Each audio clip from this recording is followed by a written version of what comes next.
Our whole team has been looking at this tonight. We start, though, with the investigator, Tom Meyer. Where this neighborhood, certainly the entire Akron community, has just been devastated by this news today. Uncovering allegations of sex abuse against the man many feel is the closest thing to Jesus. I know until today there were some questions as to why she wouldn't have left her son with another family member, such as her mom or perhaps his dad. In just a few hours, construction could start causing some delays downtown. Chris Ty is live. Is there any precedent for how the NFL would handle something like this if, and it's a big if, if Haslam was indicted? And that's the big thing, right? There are the reminders that there was a family of children that lived here. There are clothes out front. There's a play set in the backyard here. Since Sunday, you know, there have been a lot of questions about Ryan's story. It was confirmed, then it was denied, then the story seemed to shift a little bit. We'll take you inside the delegates' vote in just a moment, but first, some big names took the stage tonight. This is the one, right? Are you going to say yes to this dress? Yes to the dress. I think we were saying that last year. Taking on the American Ninja Warrior course in Public Square. Whoa, Sarah, what are you doing? Get a little caught up because there's all these people watching you, this big stage you're up on. Incredible pandemonium, 52 years in the waiting. A solid sea of wine and gold and so much excitement here. And they're playing what else but the end of Game 7. You queued that up right on time. Good evening, Russ. Melinda Pluskovic was a 6th grade teacher here at the middle school behind me. Our whole team has been looking at this tonight. We start, though, with the investigator, Tom Meyer, who's learned that Pluskovic and her family had been harassed and victimized all year, and police hadn't been able to stop it. Tom, good evening to you. Carly Flynn Morgan has been working on this story as well today, and Carly joins me out here at the middle school. You talked with many people who knew Melinda and the Pluskovic family.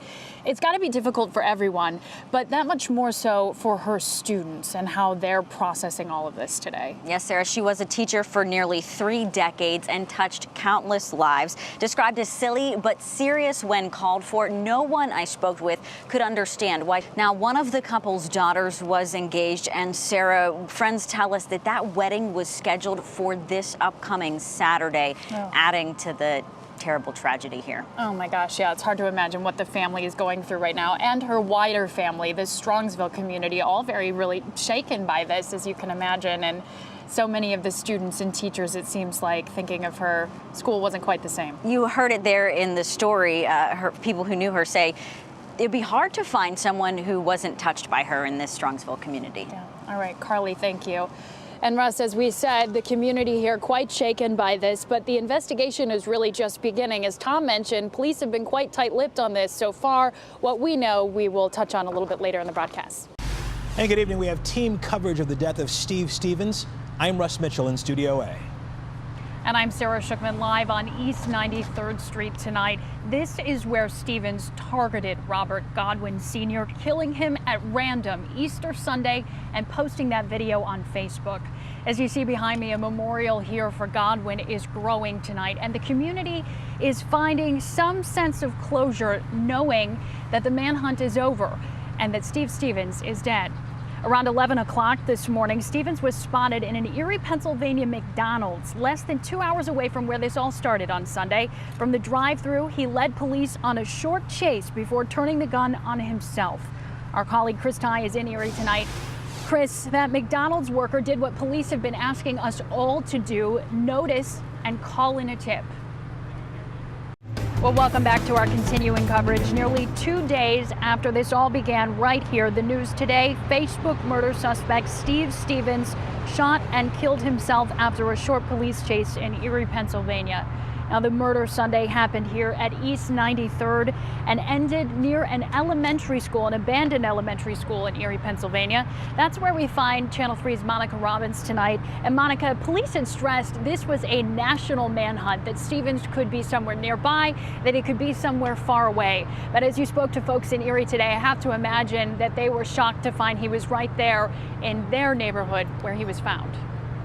Some very emotional words there from Chief Williams, and it's been a trying couple of days for him, as you can imagine, and the department, to be certain. It was personal, he told us yesterday. And I think all of the people that you've seen stop here to pay their respects to Robert Godwin feel like it's personal too. And Russ, Chief Williams also talked a lot today about the harm that social media can do, talking about the initial video that started all of this and saying how it should never have been shared around the world the way it was. That's right, Sarah. I want to pick it up from there. Thank you very much. Heartbroken for Matt, and I'm heartbroken for the brave colleague who came forward to tell her story.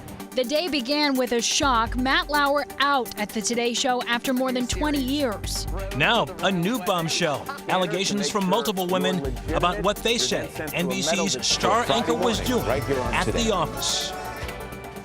And good evening. I'm Russ Mitchell. And I'm Sara Shookman. Breaking news tonight. NBC said Matt Lauer, arguably the most influential anchor at the network, was fired because of a detailed complaint from a coworker. And within the past hour, the New York Times reported that NBC received 2 new complaints today. Several women say they went to network execs, but nothing was done. NBC has not commented on these new allegations, and Lauer hasn't commented at all. Sarah, you and I have talked about this in the past. Of course, Matt Lauer has ties to Ohio. He does, Russ. Of course, Matt Lauer went to Ohio University.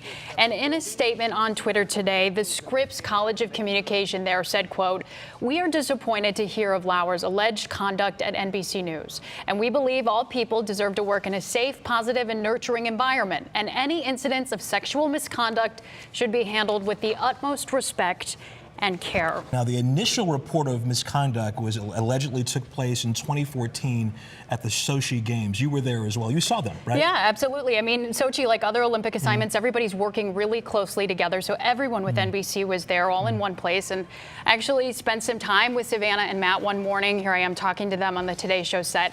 Again, in my experience there, I never saw him treat anyone inappropriately. The growing list of sexual misconduct allegations has started a conversation in our newsroom, in our homes, and amongst our friends, likely yours too. This afternoon, we gathered a group of women from different roles and backgrounds to talk about how we can make positive change. I think one of the main things that we can do is when allegations are surfaced, believe them initially. Just, at least consider that this could possibly be true. How do we know when someone has crossed the line with us? How do we tell? Is it a gut feeling? Are there rules? Well, part of it is, what's expected in return. How do you know what this guy did? It's a completely different. How do you know what he did? From his own journals. And I'm Sara Shookman in Cleveland's Little Italy neighborhood. There are people in Cleveland's Italian community and beyond that believe this day is all about Christopher Columbus, or Cristoforo Colombo, as his statue reads behind me. Columbus Day was celebrated here in Little Italy with a parade and a protest. And there's a growing number of people as well who would rather celebrate Indigenous Peoples Day, rejecting the colonialism that Columbus represents. After all, Columbus didn't discover that the earth was round. Humans have known that since ancient Greece. He's often credited with discovering America and the Caribbean islands, but of course, they were already inhabited. And Columbus at the time thought they were part of Asia. It was later that another Italian explorer named Amerigo Vespucci realized that North and South America were separate continents, and America was named for him. And one of Columbus' conquests that caused the most controversy when he returned to the island of Hispaniola and enslaved the indigenous people. Many were slaughtered, others died from disease. Indigenous Peoples Day was first adopted in California in 1992, and the city of Oberlin made the change this year. Amani Abraham joins us now. Amani, the city of Akron considering a similar move. Hi, Amani. It's going to be an ongoing conversation. Thanks, Amani. And while Akron debates Indigenous Peoples Day, Oberlin has embraced it. Oberlin is the first city in the state to recognize the contributions of Native Americans and therefore do away with Columbus Day. City Council made that change over the summer. So we want to hear from you. You've seen the poll already up on the screen now. Should Columbus Day be a national holiday? You can weigh in right now on WKYC.com/vote now. Chris, back to you. And just a little history behind Columbus Day. It became a national holiday in 1937 after President Roosevelt bowed to pressure from the Knights of Columbus, who wanted to honor a Catholic hero. Stay with us. Welcome back to the IX Center. You have likely seen this space filled with all sorts of things. Tonight, it's filled with 500,000 pounds of supplies waiting to get to Puerto Rico. Supplies that people there so badly need. And NBC's Gabe Gutierrez is reporting in Puerto Rico. People on the western side of the island told him today they've seen little, if any, federal response. One woman told him she has cancer and needs a generator to provide power. Come on, do what you're supposed to do.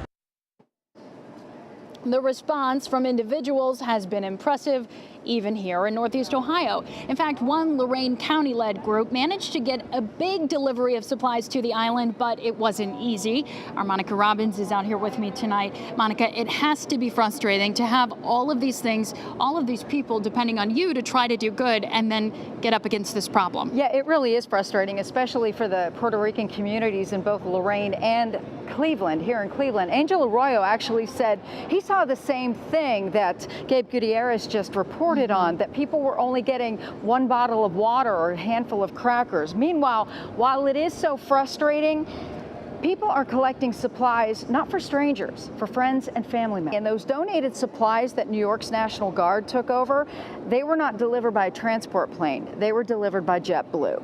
Okay. So as he says there, though, what is Ohio doing? Is there anything that's happening here? Yeah, I talked to the Ohio Emergency Management Agency. They are working on a plan, but unfortunately, details aren't there yet, and there's nothing really set in stone to be implemented. But what they're suggesting is that people donate cash. That can be utilized much faster than 500,000 pounds of supplies. Certainly. All right. Well, we're seeing that problem firsthand. Thank you, Monica. Sure.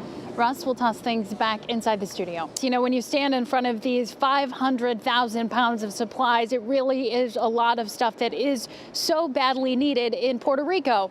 It's just waiting for a ride. So we are determined to find a solution. We've been working on it today. If you've got any ideas out there, we would appreciate it. You can send them to us on our website and our Facebook page. We will keep you posted on this, and I'll see you back in the studio at 11. For now, the NBC Nightly News is straight ahead.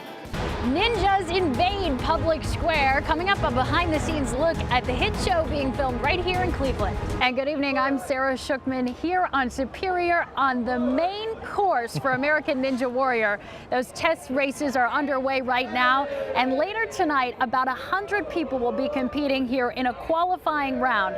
We can't show you all the obstacles just yet, but I can tell you it starts here with those floating steps. A successful run right there.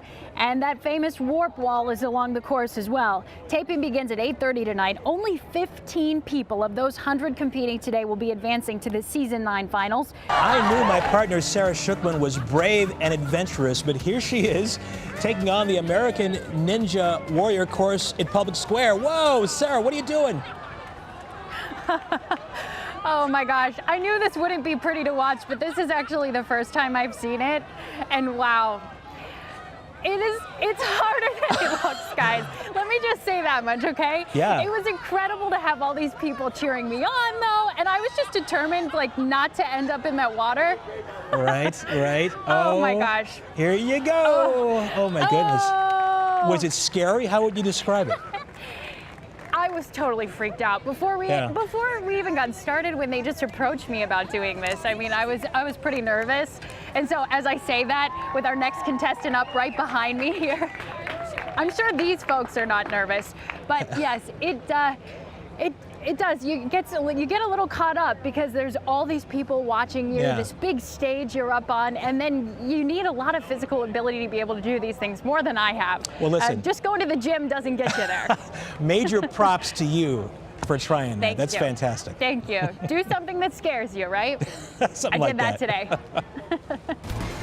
Well, good evening from Edgewater Park. I'm Sara Shookman. Russ is off tonight, and we are up here at the Beach House tonight because the Cleveland Metro Parks is celebrating a pretty big birthday, turning 100 years old, and there's a big party to celebrate tomorrow. But we begin tonight first with some breaking news, as ESPN is reporting that Kyrie Irving has asked the Cavaliers to trade him. Let's go straight back to the studio where Pat Chiesa is waiting with the latest. Pat, this is certainly hard news to hear for many of us Cavalier fans.